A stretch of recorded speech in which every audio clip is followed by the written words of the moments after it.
first want to ask about when you saw they go down, and people forget that you guys aren't just athletes, you guys are humans too. How do you process that, and just how are you guys able to still keep playing in the midst of, uncertainty? She would want us to keep playing.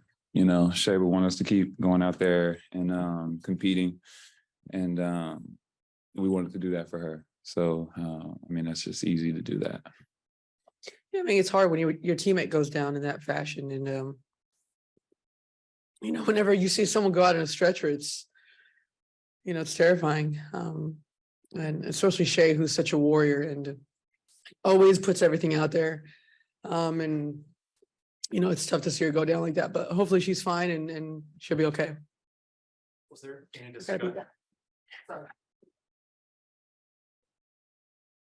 There any discussion among players or anything about you all not continuing the game tonight?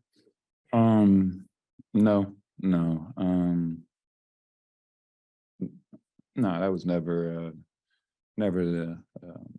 a thought. Like Dee said, you never want to see anybody go down on a stretcher and get carried out like that. And that's tough. That's tough to see, but especially everything Shay's been through. But we're rallying behind her, and she will be okay. We're gonna make sure she's good. Brittany, was the plan from way back for you to take some kind of mental health break during the season, or did that just There's no plan with mental health, really. There's no plan for that. You can't plan for when you might need some time or anything, but I just want to shout out the Phoenix Mercury organization. From the jump, they were there for me, making sure I was good, letting me know that at any moment, if I needed some time off, I could do that, and I would come back and everything would be fine. So I just want to say thank you to Jim, Nick, Matt, and everybody that made it okay for me to do that. It made me feel like it was okay to take some time. To sort of echo off of that, it's going to sound very basic, but how important is mental health, and how can people how are athletes, and especially in your position, able to sort of normalize, hey, I need a break for myself, I need to step away?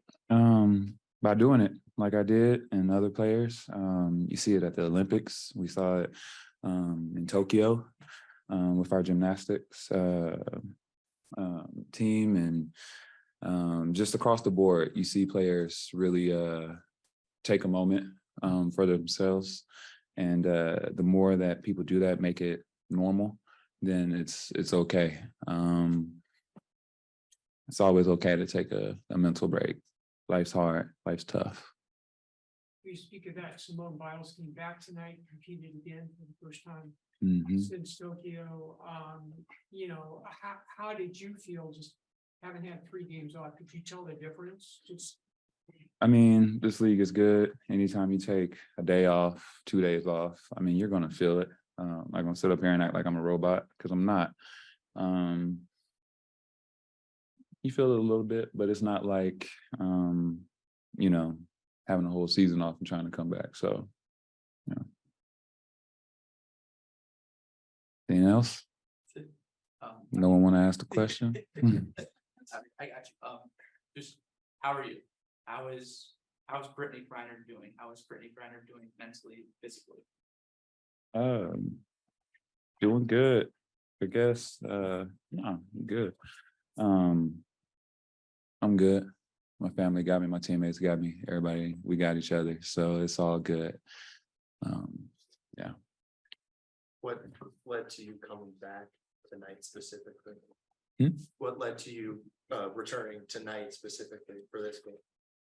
It just happened like that. Like I said, there's no plan when it comes to that type of stuff. There was no, drawn out plan. It just happened where I was able to, I came back this game, was there to see Dee get the 10K. So that was amazing.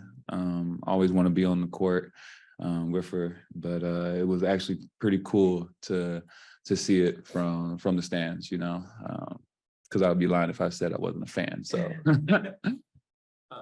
did you, to make it a little happier in here, did it come together that you would wear her jersey on Thursday? Well, I mean, so, I mean, I knew she was gonna get it. I mean, it was like, come on, we knew she was gonna get it. So, I mean, I think I hit Vince and was like, I need the jersey, so get me the jersey.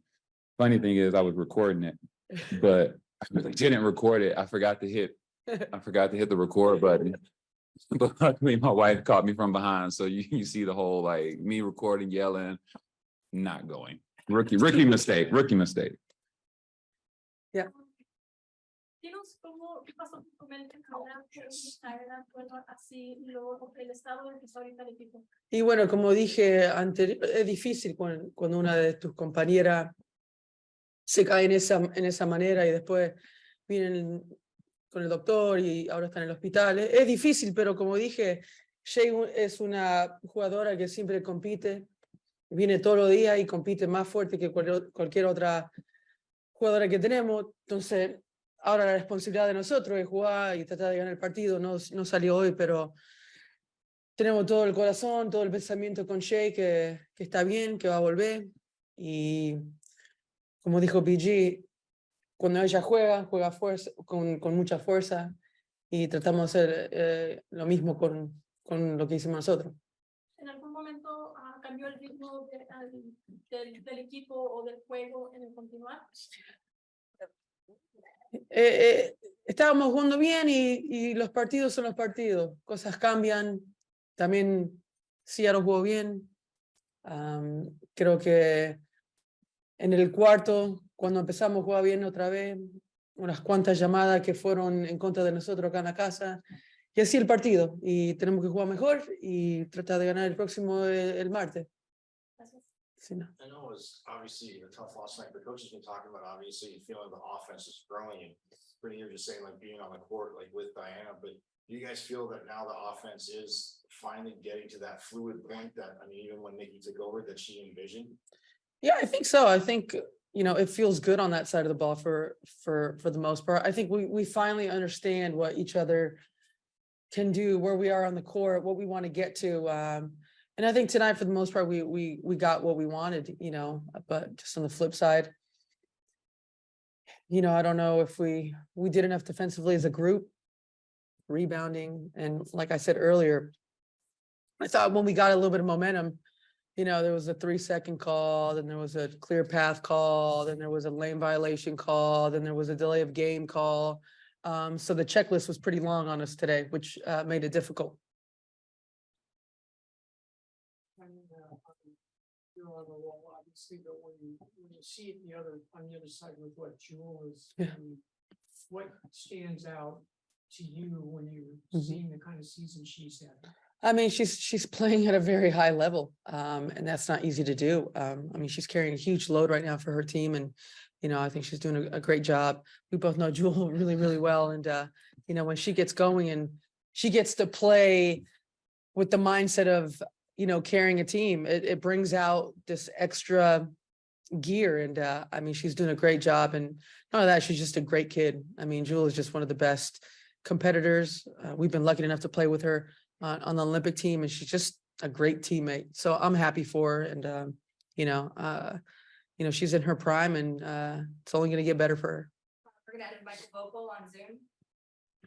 Yeah, thank you. I was wondering if I could ask, D, it's been almost 20 years since you entered the league, and BG, it's been about 10 years. How have both of you seen sort of if you want to say the acceptance of how important mental health is for athletes change in that time period?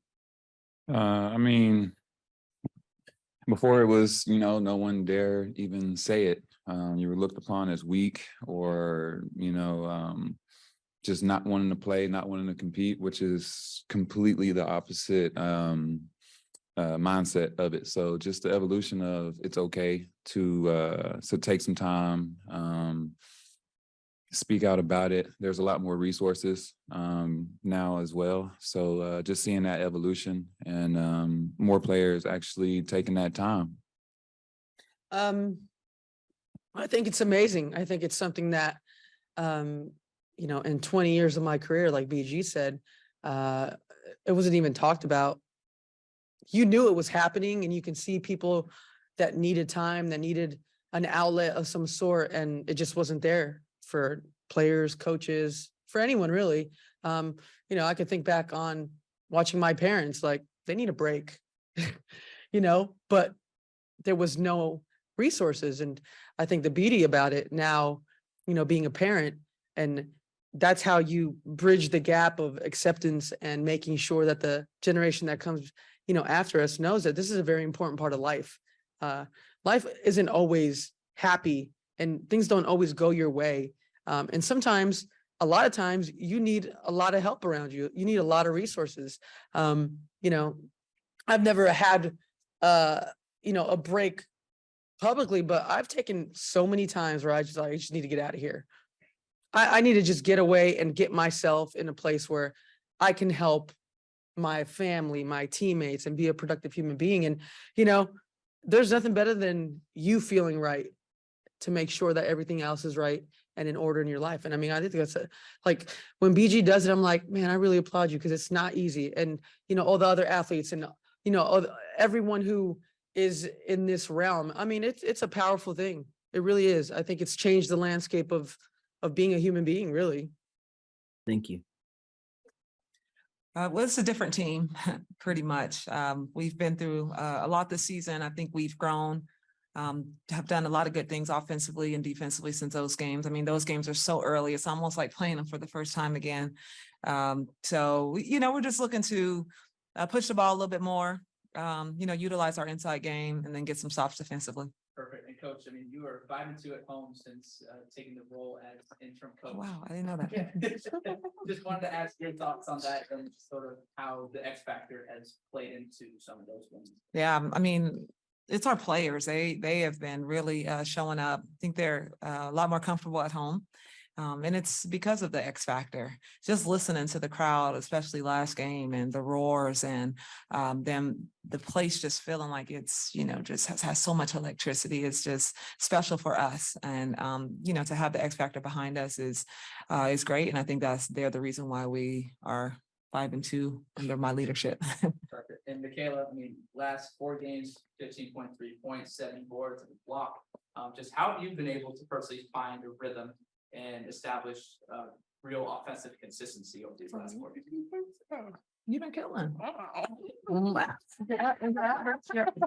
Can you repeat the question? Can you repeat the question? Yeah. Sorry. Just how have you been able to be so offensively consistent in these last 4 games?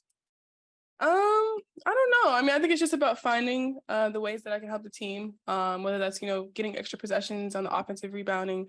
And I think a lot of just having that consistency comes from defense. Like when I'm locked in on defense, that's when, I'm really focused on my defensive assignment, and that kind of leads to my offensive consistency sometimes. And so as long as I'm locked in defensively, I feel like, things will go well, but just finding ways that I can help the team and finding pockets where, I can get downhill or, make the open 3 or whatever it may be. Perfect. I love that you brought up the defense, because I mean, since the All-Star break, y'all are 4th in the league in defensive rating.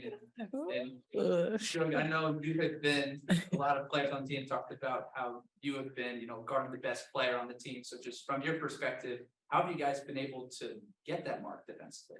It's just all about heart, buying into our roles. And I know that I kind of bought into that role, being a pest on defense and trying to get stops for my team. So just coming in every day and just taking on that role and, trying to be great at it. So I think that as a team, we're just taking it day by day and just getting better at the defensive end, because we know that if we get stops, we're really good in transition, and that's when we're really good. And that's how we're kind of treading along and winning games. So I think that's our biggest success right now. And I think that overall, we're going to continue to get better. Perfect. I mean, and one final one for me. I mean, obviously, these 10,000 on Thursday. Just how are you guys able to carry that momentum from that game and what that game brought, and be able to transition it over to this game tonight? Well, other than telling her that they made a mistake and she didn't get 10,000 and she's still 42 points away. It's just us continually to rally behind her and rally behind each other and to continue to play together. You know, as Dee mentioned in the last press conference, for her to get those shots, there had to be someone, you know, dribbling up the court and passing to her. So everyone is going to continue to play their role and the role that we know that they're capable of. And hopefully we'll find success tonight again. Hi, Coach. Just wanted to ask, with a 1-point loss to Indiana, 20-point win, on Thursday, it's y'all been trending in the right direction. How does, throwing BG back into this, how's that going to help the team, going forward? Yes, adding BG back in the mix is just a positive. It's a plus. I mean, she adds to us offensively and she's able to alter shots if she's not blocking them defensively. So her being installed back in, I think just gives us another option to go inside, another option to space our shooters, and just another option to be even better defensively. And then for the players, either one of you can take this one. Just what about Jewel, makes her so special and, such a tough guard in this league? I mean, I just feel like she's been competing at such a high level. She was on teams that were of championship caliber. And so she knows what it means to win. And obviously maybe this is not, Seattle's best year, but she continues to prove, every year why, she is the player that she is. And so, it's just a consistency. And yeah, she's tough, but, we're going to try our best to, limit her and do what we can. All right. Thank you. Thank you. Thank you.